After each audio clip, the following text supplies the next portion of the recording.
Hi everyone, I'm Dayana Shiplet and I just got out of work. I still work, I'm essential. And I am headed home in a little bit, but before I was headed home, I wanted to make a quick video for y'all.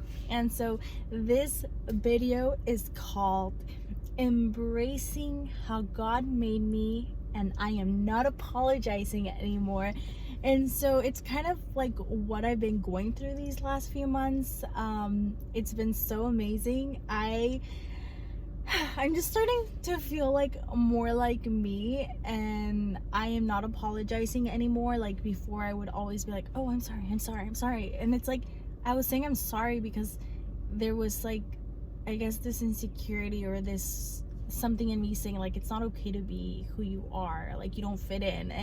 And I'm finally like breaking the mold of saying, screw it. I don't care if I don't fit in, because like, I know I'm a great person and I actually really like myself. So I'm making this video because I want to encourage you, and also watch this video in a few weeks or months whenever I need these reminders. And so like embracing something, like imagine embracing someone just for who they are. You're like to embrace someone is like you're good, you are good, you're like the way you are. I like it. Like let me come here with me and let me embrace you. And I keep doing this because like when you want to embrace someone, you just like hug them and you're like, oh my gosh. And so yeah, okay. So embracing who we are means to walk in how God made us and to be confident in who we are through Him, to not look to the left or to the right, to not compare ourselves to anybody else or their walk, and to only look to Jesus, to know our identity in Him.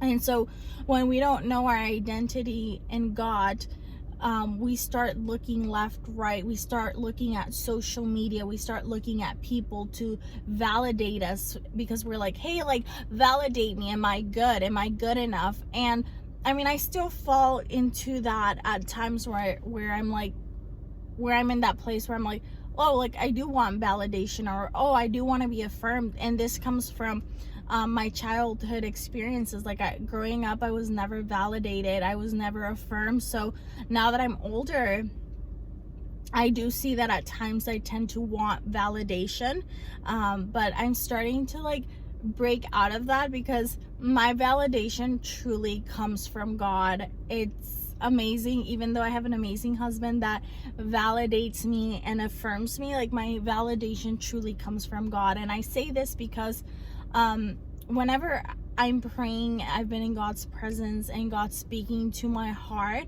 what He speaks to my heart is there for good. Like whenever I'm struggling with something or believing a lie about myself or a certain circumstance, I will go back to what God spoke over me, because His word has power over us. So if you are wanting to embrace who you are and walk in confidence, I want to encourage you to spend time with God. And if you do not know how to spend time with God, the way that I do so is by playing worship music.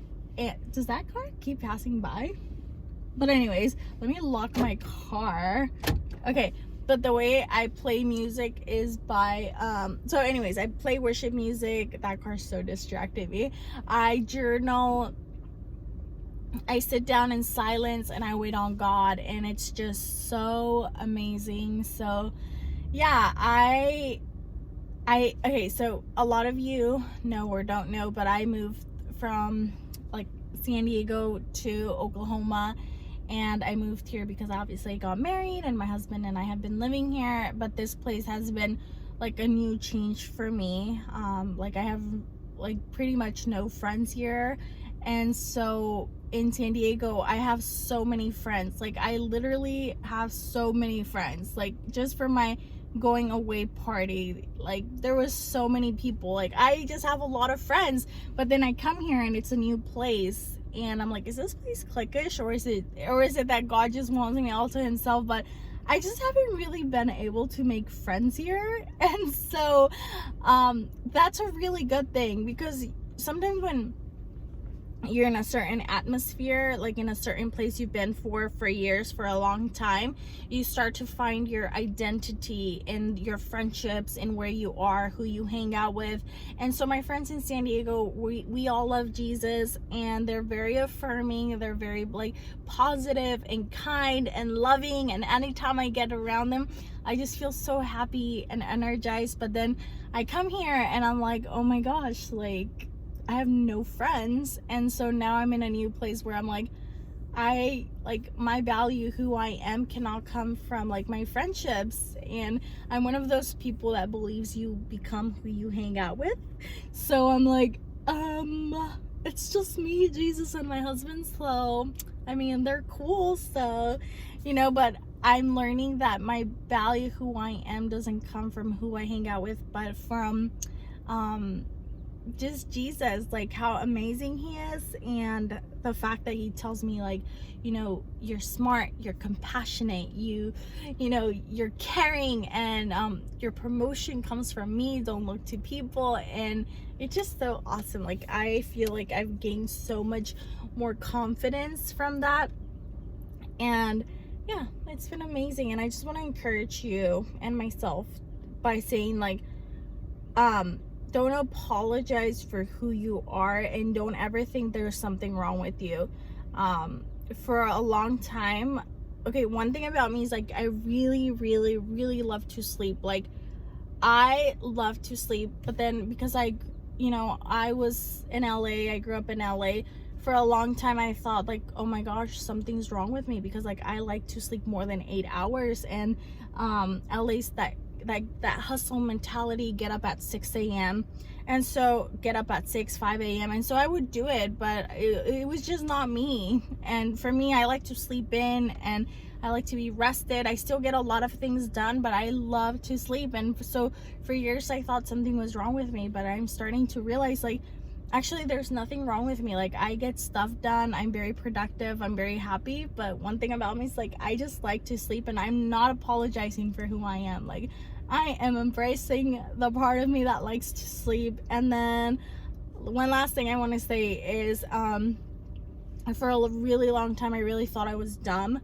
And the reason why is because, like, so I grew up in the States, but I also went to school in Mexico, and I was always back and forth from like Mexico to the States. So learning certain things were really hard for me, and like just I had like a learning, like it was just hard for me to learn certain things. And now that I work more in like a teaching environment, I don't teach, but more in a teaching environment, like I realize, like, I'm actually not dumb, I'm actually really smart. And I know this because, like, I'm like catching on to things really fast, and the more I like focus on certain things, I'm getting better. So I'm like, I'm not dumb, it's just like, I never had that one like a set atmosphere to grow in, to bloom in. And I'm finally like in that place where I'm like, oh, like I'm starting to see the bloom. And so it's also a change in mindset. So be very cautious how you speak to yourself, because when you're speaking to yourself negatively, like, I'm dumb, I can't do this, I suck, I'm blah blah blah, like, you cannot embrace how God made you. So I myself am learning that I'm very like cautious with how I speak to myself and how I speak to others, because the tongue has power. There is a Bible verse that says there's death and life in the power of the tongue, something like that. And so I just want to encourage you, like, speak to yourself kindly, speak to others kindly, embrace yourself, embrace others, and catch yourself. Like, I used to always say, like, oh, I'm sorry, like, out of nowhere. So if you're somebody that's constantly saying, oh, I'm sorry, like, catch yourself, and don't say that, and just think, okay, like, God's made me beautiful. God said this about me and that. But the only way you know what God said about you is if you hang out with him. So you better go hang out with him. And so yeah, I want to make this video. I hope it encouraged you. And yeah, I shall see you in our next video. Okay, I love you. Bye.